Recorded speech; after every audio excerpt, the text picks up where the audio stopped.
মায়ের ইচ্ছে, ঠিক 3জন মায়ের ইচ্ছে পৌঁছে গেলাম মন্দিরে।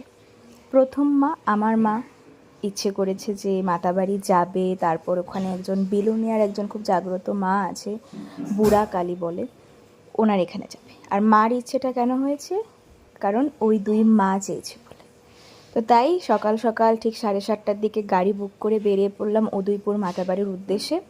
ওদিন ভিড়টা কমই ছিল, যেহেতু অম্বুবাচীর পরের দিন ছিল। তো সুন্দর করে পুজো দিয়ে ওখানে শিব মন্দিরে থেকে কয়েকটা ফটো টটো তুলে তারপর একটু সিনিক ভিউ নিয়ে, এটা হলো উদয়পুর মাতাবাড়ি দিঘি, যেটা এখানে অনেক কচ্ছপ আছে, তাদেরকে অবশ্যই পুজো করা হয়, বিস্কিট খাওয়ানো হয়। তো এসব করে একটু টিফিন করে আমরা বেরিয়ে পড়লাম বিলোনের উদ্দেশ্যে, যেটা উদয়পুর থেকে ধরতে পারো 20 থেকে 30 কিলোমিটার। তারপর এই যে বুড়ামার মন্দিরে পৌঁছে গেলাম। ওখানে গিয়ে মনটা এত ভাল লাগছিল, মানে খুব খোলামেলা জায়গা, নিস্তব্ধ এরিয়া। মার মুখ দর্শন করলাম, ভালো করে ধূপকাঠি মোমবাতি জ্বালালাম। আর গরম গরম মানে সাংঘাতিক ওদিন গরমটা ছিল, বাট কারোর কষ্ট হয়নি, সবাই খুব মনে আনন্দ নিয়ে তারপর হালকা খাওয়া দাওয়া করে রাস্তায় ধাবায় সুন্দর মতো মায়ের আশীর্বাদে সুস্থভাবে বেঁচে থেকে আমরা বাড়ি ফিরে আসলাম।